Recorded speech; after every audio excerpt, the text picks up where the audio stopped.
All right, today we're going to get into a story that's, well, it's pretty heavy. It's about sacrifice, judgment, and the hidden price that some people pay for the survival of others. So the story kicks off with this line, and it just hits you, right? It sets the scene perfectly. There's the family, and then there's this fifth, unwelcome resident, poverty. And let me tell you, this poverty, it was a crushing weight. After their father died, the family was left with absolutely nothing but debt. The mother was just overwhelmed, trying to be both parents. And all of that pressure, it started to land right on the shoulders of the eldest child, a sister who was only 16 years old. So what do you do in that situation? For the eldest daughter, it meant making an impossible choice. She had to drop out of school. She had to put what her family needed right now ahead of any dreams she had for herself. Because, well, hunger really doesn't care about your dreams. I mean, she did everything. She took any job she could find, no matter how grueling it was. We're talking about washing clothes until her fingers were literally cracked and raw, scrubbing floors until her back was in agony. But here's the thing, even with all that hard work, it just wasn't enough. And then, one day, she runs into an old friend from school. And this meeting, wow, it just threw everything into sharp relief. You had the sister, with her calloused, cracked hands and exhausted face. And then her friend, who just smelled of city perfume and had a life of comfort. A life the sister couldn't even imagine anymore. She's desperate, so she asks her friend for help. And the answer she gets? It's not straightforward. Her friend says, "There's a way, but it's not clean." The words just hang there in the air, heavy with a meaning that they both understand. It's an offer, a lifeline, but one that's going to cost her everything. At first, it was a hard no. Absolutely not. Never. But poverty is persuasive. It grinds you down. And so, a single desperate act, one that left her full of tears and shame, soon became a cycle. It became the grim routine she had to endure just so her family could eat. You know, she had to tell herself something to get through it, right? She had to find a way to live with herself. So she'd repeat these things in her head. It's for them. It's just for now. I'm going to stop one day. It was the only way she could believe her sacrifice had a point and an ending. And you know what? It worked. The money she earned, the shame she carried, it completely changed everything for her family. Her siblings got to stay in school. They graduated, got jobs. Their house got better.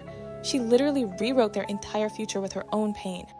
So let's fast forward a few years. The family is doing great.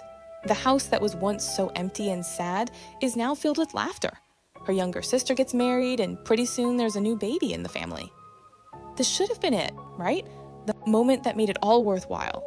But it wasn't. At a special ceremony for the baby, a big family tradition, everyone is gathered together. Everyone except her. She's deliberately left out, and you have to wonder, why? After everything she did for them, why is she the one on the other side of the door? And here's the reason why. Those words, they came from her younger sister. The same sister whose education, whose wedding, whose comfortable life was bought and paid for by that very sacrifice. The judgment is just so absolute. The hypocrisy is staggering. And just when you think it couldn't possibly get any worse, her brother chimes in, laughing. He says, "Yeah, me too. No more of that in our family." He turns her years of silent suffering into a joke. The betrayal is now complete, served up by the two people she gave up her entire life for. And the worst part of it all? She was right there, just outside the room. She heard every single word. In that one moment, you can just imagine all those years of sacrifice, of shame, of pain, just collapsing under the weight of her own family's judgment. So what does she do? It all happens so fast. She just walks back into the room. They say she had a smile on her face, but it was a smile that didn't belong to the living. She reaches into her bag, pulls out a small bottle, and just like that, she drinks it. Right there in front of them. And with her last breath, she finally tells them the truth. Her final words, just lay it all bare. The awful deal she made for them. I sold my dignity so you could buy respect. I carried shame so you could carry pride. And today, you judged me. And just like that, it was over. The screams, the panic, the regret. It was all too late. The person who had been their rock, who had fed them, who had protected them, she was gone, and she left a hole that could never, ever be filled. So what are we supposed to take away from this awful story? Well, the first lesson is pretty clear, isn't it? Never, ever insult a sacrifice you didn't make. It's a huge warning against judging the choices people make when their backs are against the wall. And that leads to the second big idea here. So often, our own comfort and happiness are built on someone else's unseen pain.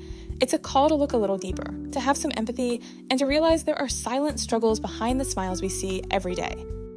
And that leaves us with one last really tough question we should probably all ask ourselves.